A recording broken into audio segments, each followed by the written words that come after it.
I am Dr. Carl Cohen. I'm the director of the CEAD here, and I have the pleasure of introducing Tom Wisniewski. I'm going to keep it short because otherwise it would take up most of the time he has to speak. He has many titles. I've known him for over 25 years when we were a satellite center of NYU, and he was a young assistant professor then, and now he's gone on to much bigger and better things. And he's currently the director of the NIH Alzheimer's Disease Research Center, and a number of other titles as well, the Barlow Disorder Center, Division of Aging and Dementia, et cetera, et cetera. It's very impressive. I could also mention that he's had over 300 peer-reviewed articles, 24 US patents. That's amazing.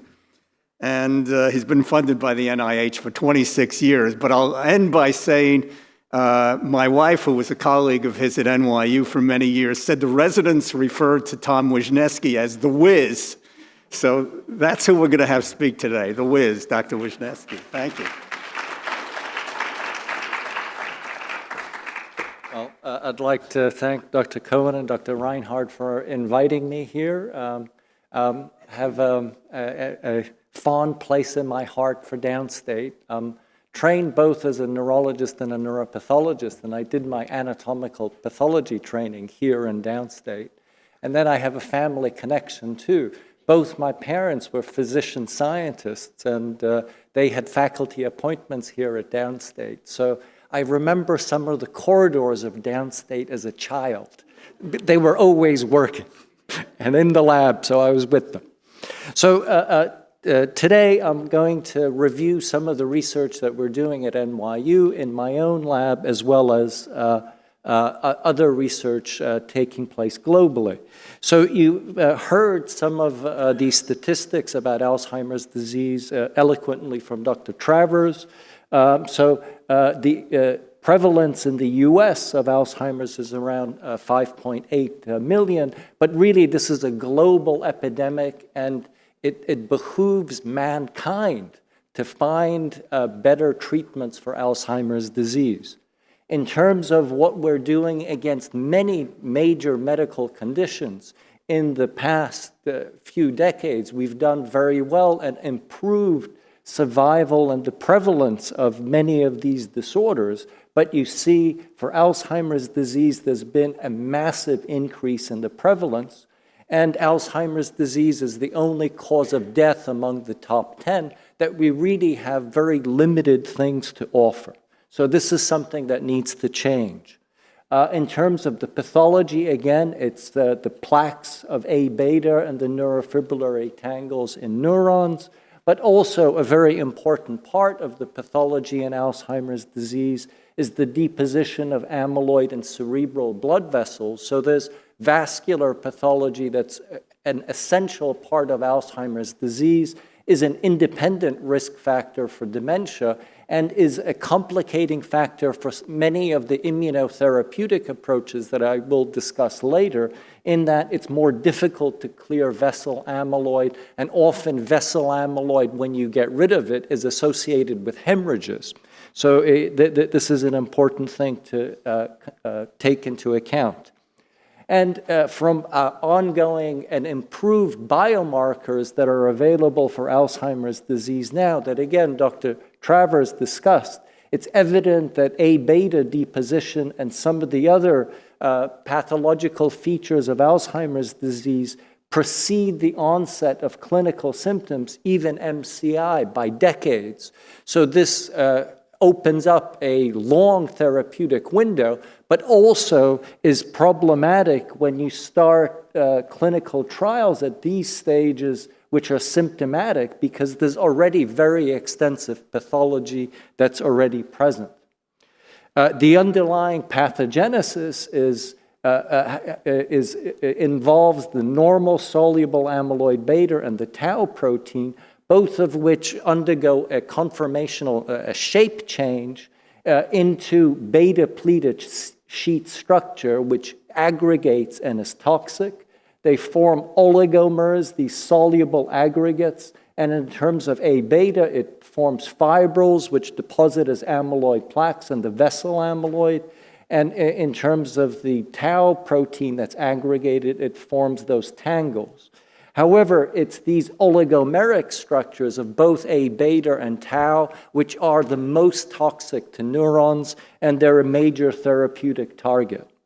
In terms of the pathology, the amyloid cascade hypothesis, which is depicted here, is a major therapeutic target. At the moment, we only have symptomatic drugs, but there are a number of very promising approaches, some of which I'll discuss, in particular some of the immunotherapeutic approaches. However, the pathology of Alzheimer's disease is quite heterogeneous. Those much less common early onset forms of Alzheimer's disease are clearly linked to mutations where there's overproduction of A beta or production of more fibrillogenic A beta, which drives the pathology. However, gene-wide association studies in the more common late onset forms of Alzheimer's disease have identified over 30 different genes, and these involve innate and adaptive immunity, cholesterol metabolism, synapse function, and other pathways. So Alzheimer's disease is very much a heterogeneous disorder. However, researchers like myself across the world have to use models in order to test therapeutic approaches. And it turns out that most of the transgenic animal models, which are very widely used in the field, are driven by early onset Alzheimer's disease mutations, and they do not fully reflect the much more common late onset forms of Alzheimer's disease. These late onset forms of AD do have other models like non-human primates and emerging induced pluripotential stem cells, but they're less used for obvious reasons. Monkey studies, which I will be discussing later, are much more extensive. So a problem in the field is that there are no absolute Alzheimer's disease models. Each model mirrors some aspect of Alzheimer's disease pathology, but not the complete picture. So therefore, there are a need to develop new methodologies to better understand Alzheimer's disease, and in particular, studies that use human tissue. So we've been interested in pursuing various proteomic studies, which will open up potential new avenues of therapy for Alzheimer's disease. And a problem with these proteomic approaches is that in the past, they required frozen human tissue, and that's quite limited, and the methodologies were also limited.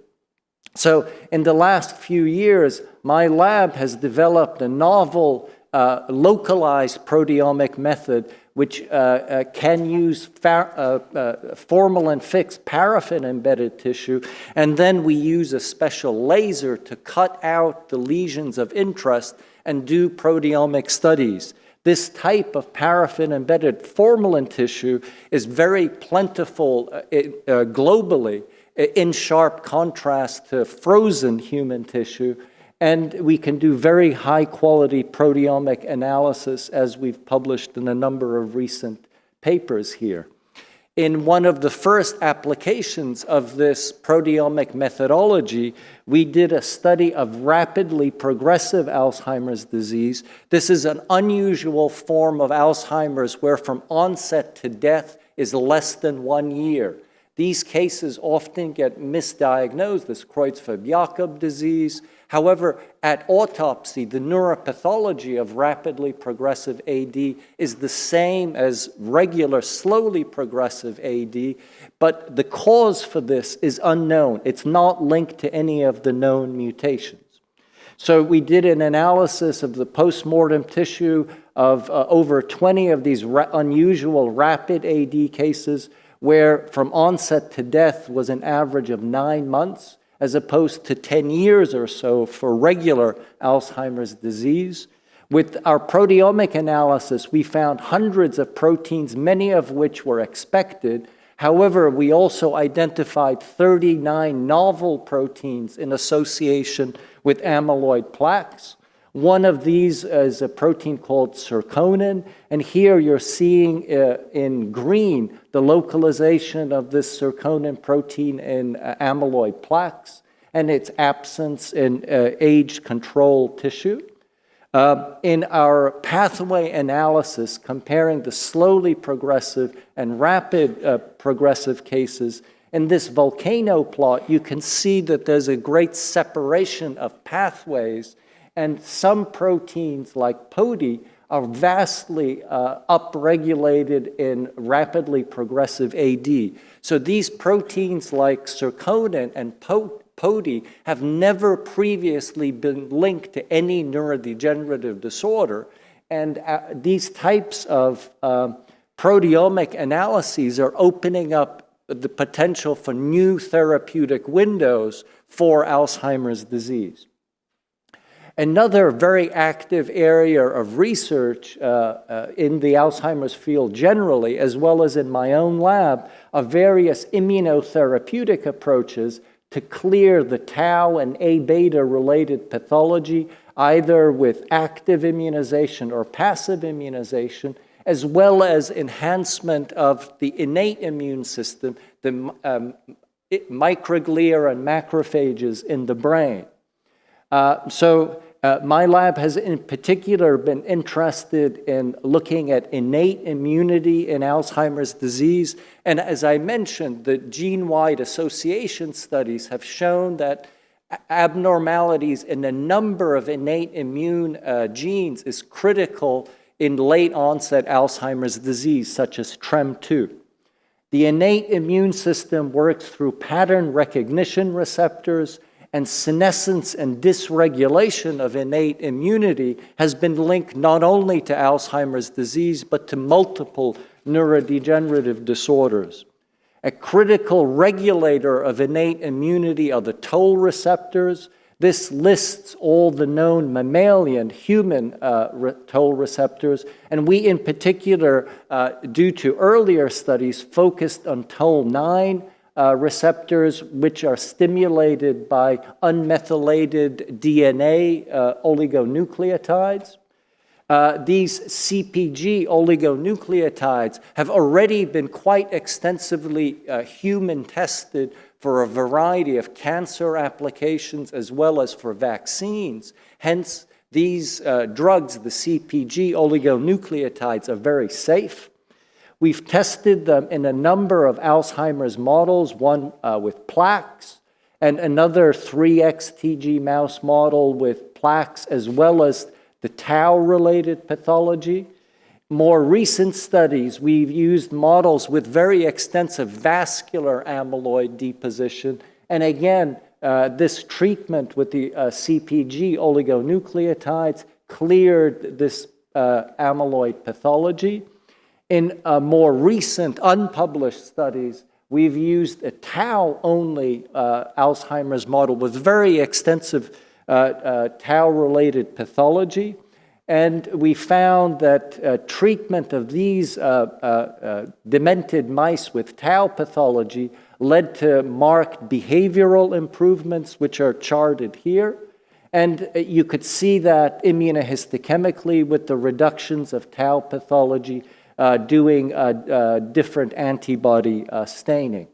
So we've shown in multiple mouse models, with each model mirroring different aspects of Alzheimer's disease pathology, that this treatment reduces all aspects of AD pathology with cognitive benefits.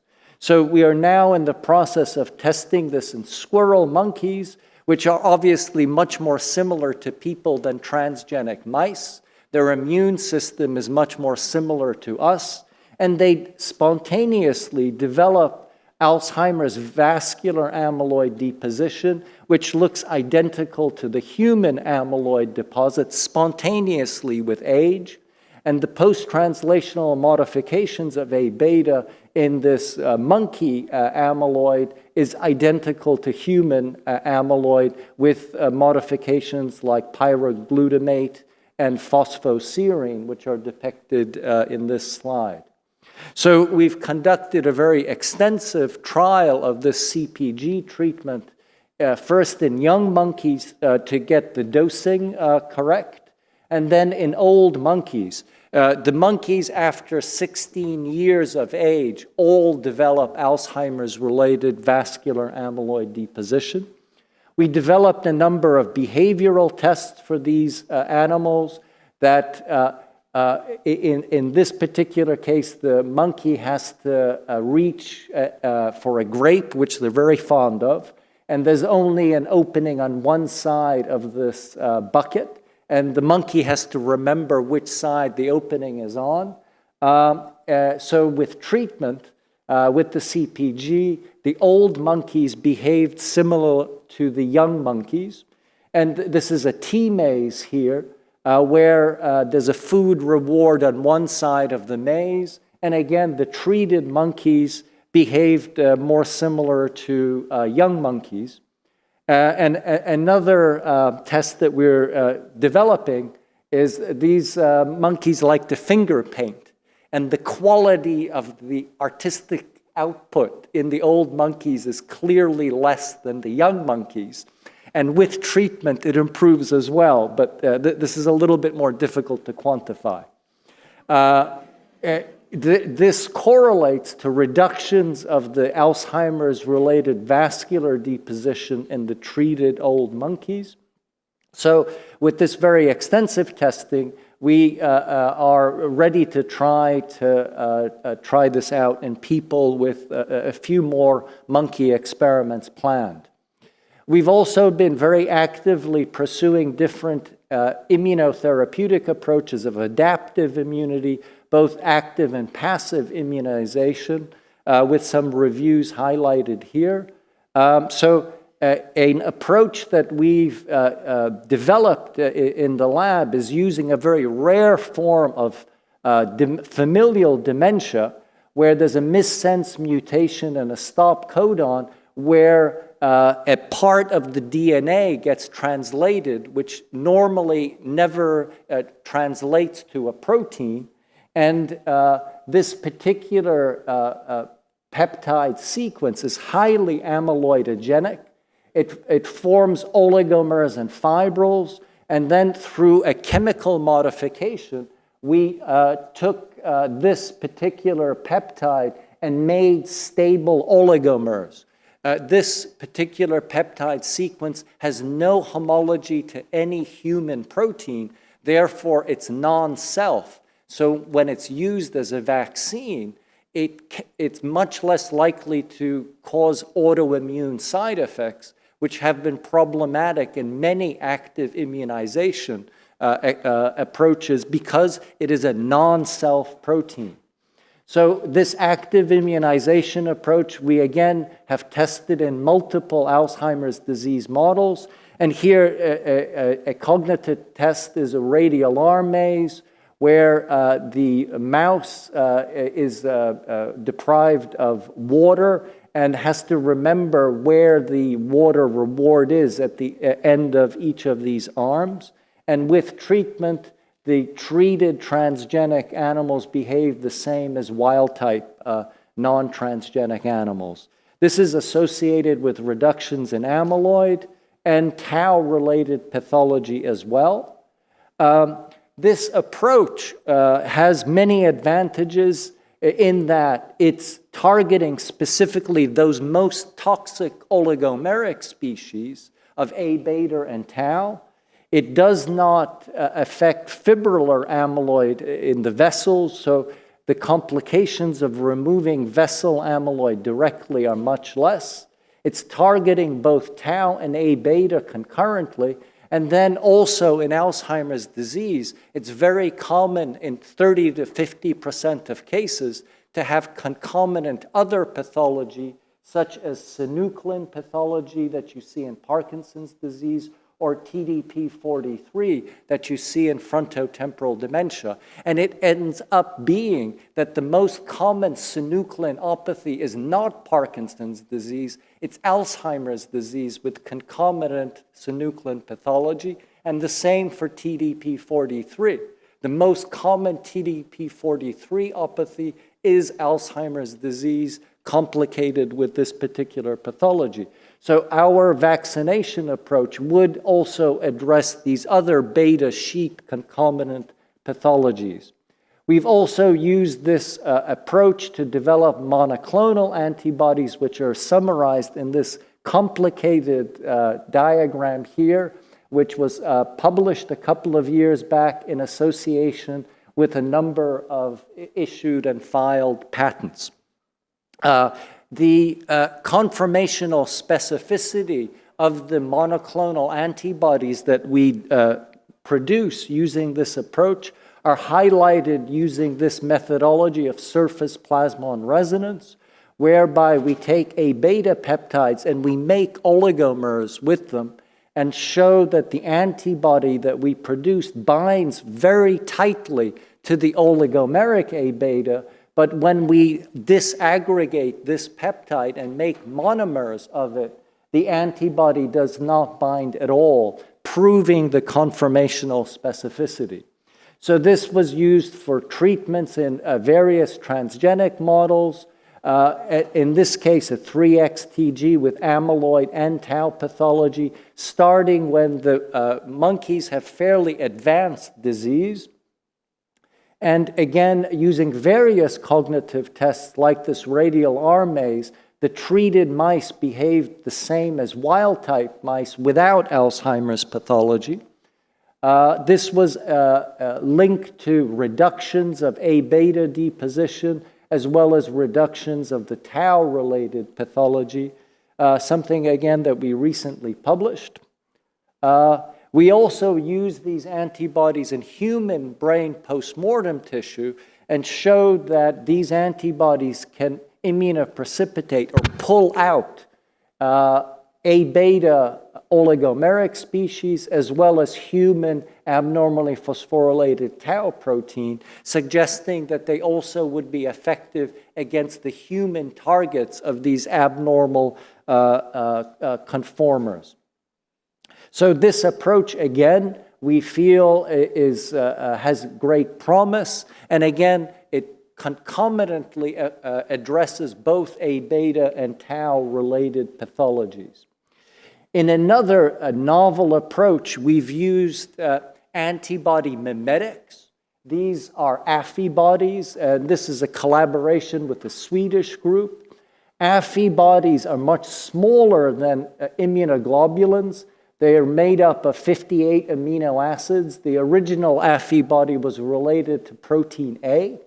These antibody-like molecules have already been very extensively used in humans for a variety of approaches, such as targeting chemotherapeutic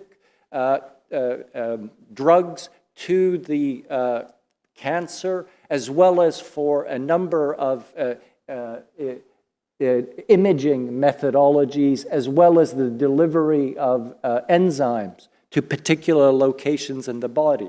Hence, again, these are very safe drug agents.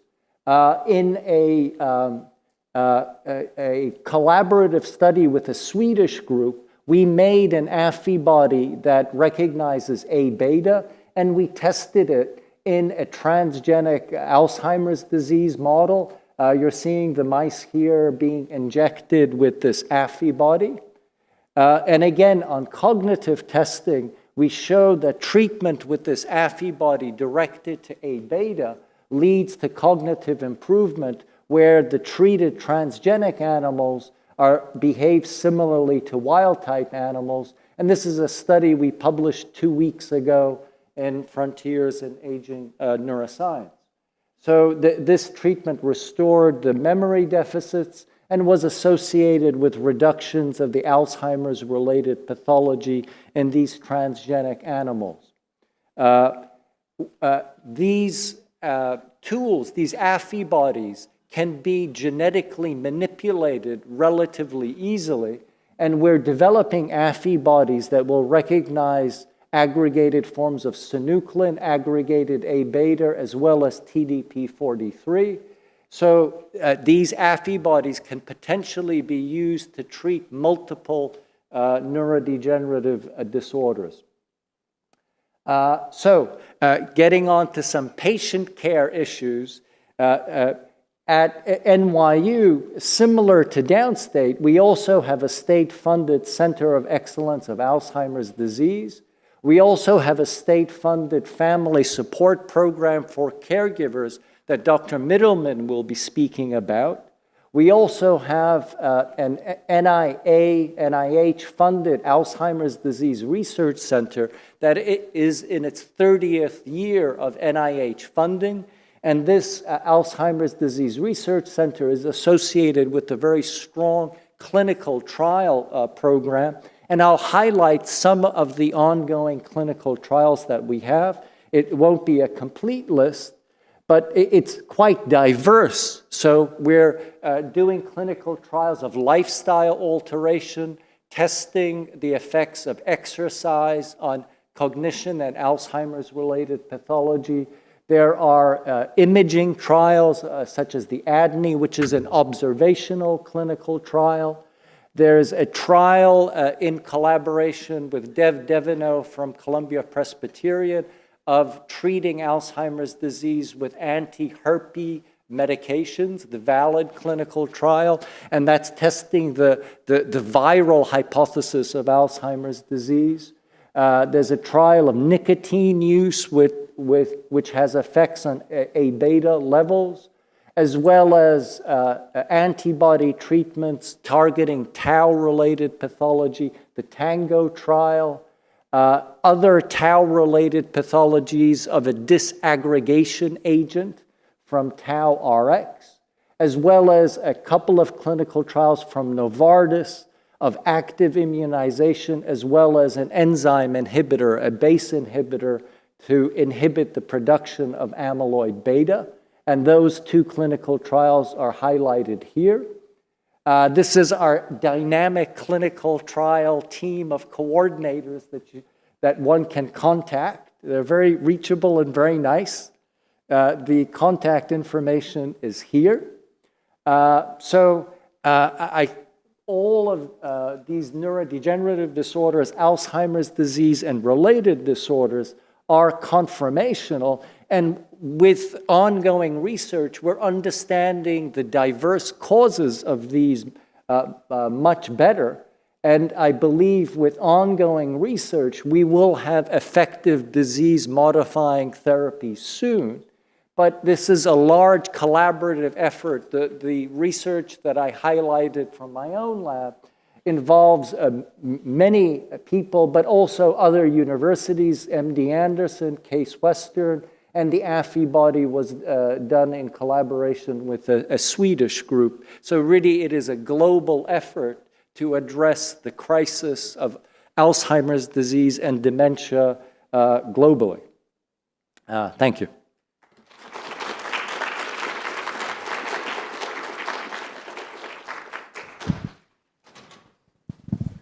We have some time for questions. Thank you for your talk. Why do you think one conformational, or do you think that one conformational disease begets another? Explaining why there's so many. So they can cross-seed. A-beta oligomers can seed tau oligomers, and both of them can cross-seed synuclein and TDP-43. So there's that aspect of it. The other is the cellular machinery for clearing these aggregated proteins gets worse with age, which is one of the reasons why neurodegenerative disorders are age-associated. So the endosomal, lysosomal pathways for clearing these aggregated proteins just get worse as one gets older, so then you tend to accumulate not one, but several. So there's two different distinct pathways by which you can have co-occurrence of these pathological proteins.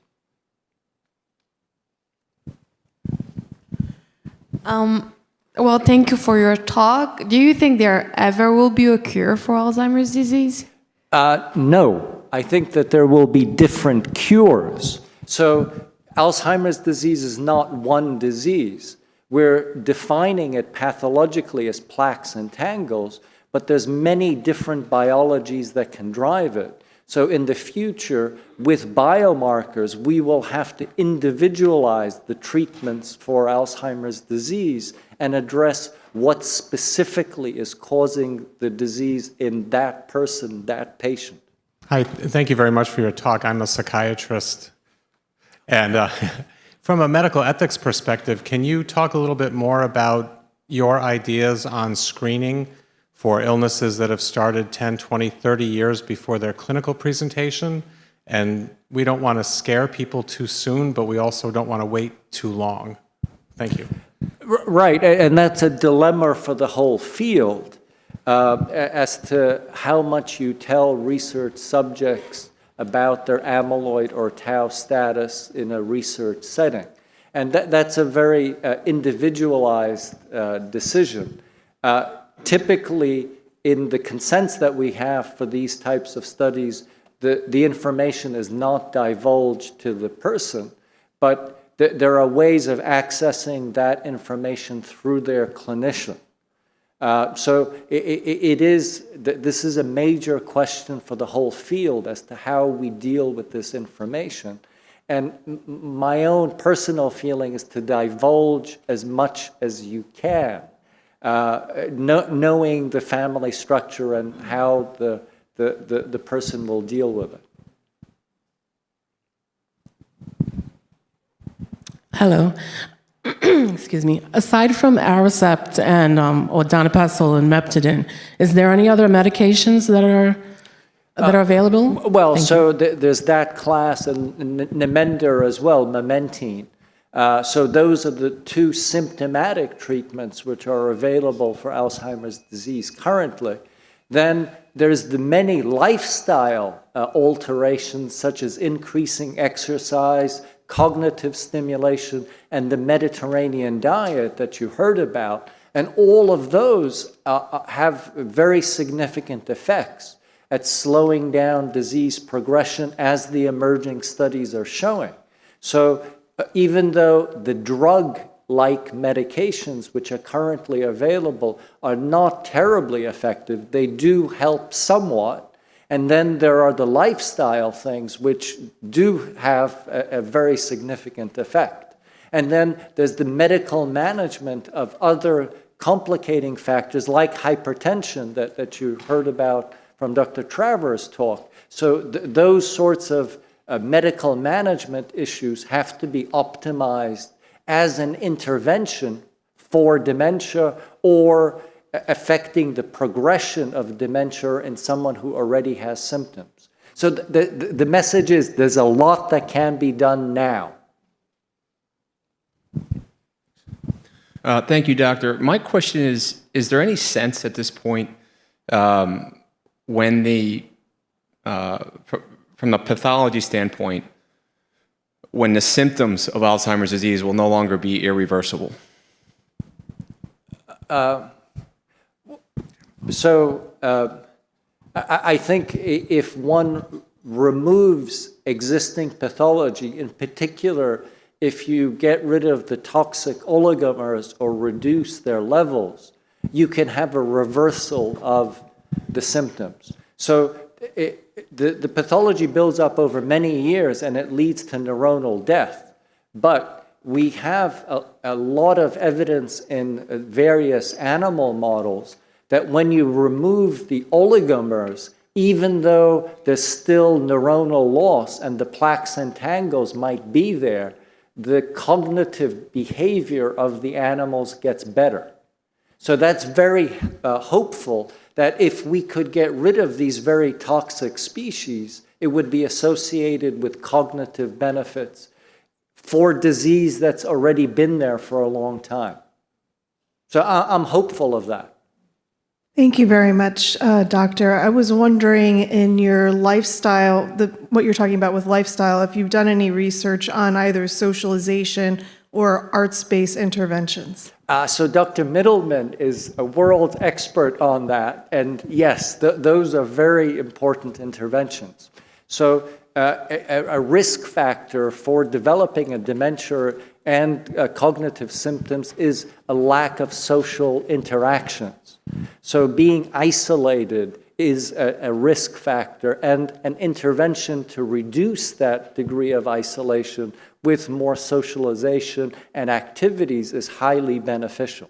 So again, there are many lifestyle alterations which need to be promoted and have significant effects while we're waiting for these great drugs to come on the market or be developed, which takes a long time, unfortunately. Thank you for your wonderful talk. We've been interested in some of the trajectories of Alzheimer's. There seems to be 4 to 6 types of trajectories. Some are slow decline, some barely decline at all, some slow and then rapid, a number of patterns. Any thoughts on what might account for that? So the genetic signatures of the speed of progression of Alzheimer's disease has been poorly studied. So that's what we're attempting to address with these proteomic studies, which we want to match to genetic studies, transcriptomics, and really identify the pathways that are involved.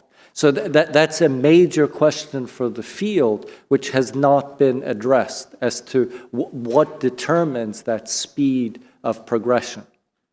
And there are certainly genetic factors like the presence of ApoE4, but how exactly that has its role also is not known. We have another minute or two.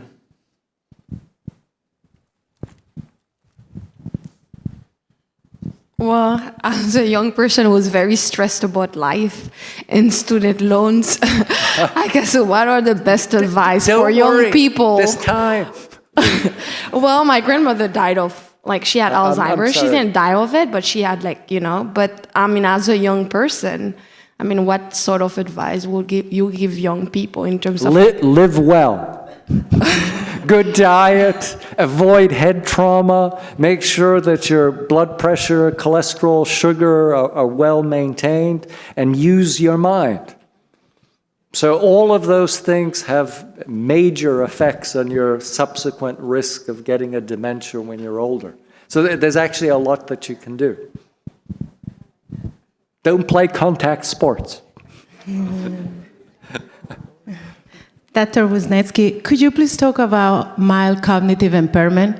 Does every single patient that is diagnosed with MCI will evolve into Alzheimer's disease? And what makes the difference for some individuals to stay in that stage? Having mild cognitive impairment is a risk factor for going on to develop Alzheimer's disease. But many MCI patients will have other causes for those mild cognitive symptoms. And again, that's something that requires a very thorough workup. Many of those things can be reversible, such as depression or other medical factors that can cause mild cognitive impairment. So just having that designation certainly does not mean that that person will then go on to develop a dementia like Alzheimer's disease. So it's an important stage for the person to present, to get a medical workup, and to try to prevent that subsequent progression. Yeah, thanks so much for that presentation. It's very inspiring. I'm Immunotherapy. I'm chair of psychiatry. Actually, I was a student of yours at NYU about 20 years ago. Thank you for the fantastic teaching as well. The question I had is, as a genetics researcher, one of the things that our group finds interesting is to see if there are relationships between specific variants in genes, such as some of the genome-wide association study genes that you identified, and clinical variables such as age of onset, et cetera. Sure, sure. So I mean, that's a major effort that's helped by the Alzheimer's Association and NIH. And there are 30 Alzheimer's centers across the country, and that sort of data and that genetic analysis is an ongoing thing. And the number of genes that are involved and linked to Alzheimer's disease is ever increasing, and the complexity of the pathways. So it is a complicated issue, but it's presenting many therapeutic targets. So there are many potential interventions that are coming out of that research. Thank you for this really important and informative talk. So when you say that Alzheimer's is a leading cause of death, I believe Dr. Tavares may have said it was the sixth cause of death? Sixth. How do you... And that's probably an underestimation. Okay, so and the last speaker said that she had a grandparent who died of Alzheimer's, but who also had other conditions. So how do you disentangle Alzheimer's and the associated comorbid conditions as Alzheimer's as a cause of death itself, since there's so many, it's multifactorial? So Alzheimer's disease is probably a much more common cause of death than the statistics currently give, because often Alzheimer's disease on the death certificate is not listed because there are other comorbidities like infection or sepsis that actually cause death.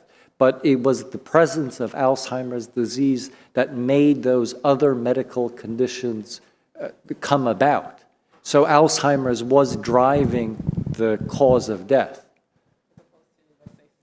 Correct, yeah. So again, that's another problem for the medical profession in general, to make sure that there's more accurate reporting of the presence and cause of Alzheimer's disease as a driving factor for major morbidity and death. To the woman at the end of the aisle who had asked, what to do, one of your responses was to eat right. What is your definition of to eat a healthy diet? So a Mediterranean type diet. There's the most evidence-based studies done suggesting that that's highly protective. And that's certainly something I promote with all my patients.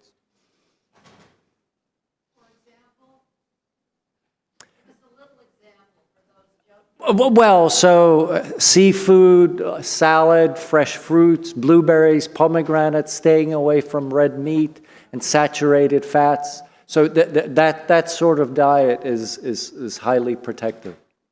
He was saying all these things regarding the brain, before we slice it up and look at it, in your case. Like right? I do. Right, Yeah. Okay. So the healthy diet, we say the exercise, because it's like the heart, to keep the vessels clear. So he was also saying things like, of course you said sleep, but he said things like increase magnesium, saffron, omega. Do you believe in any of those things, these supplements they tell us? There are some folks who have deficiencies of some of those that you're listing. Right. And for them, you have to individualize your treatment and give supplements. For the majority of individuals and patients, they're not necessary. Okay. So, I mean, there's a big industry in giving supplements for dementias, and most of it is erroneous. It's people looking to make money off of other people's suffering.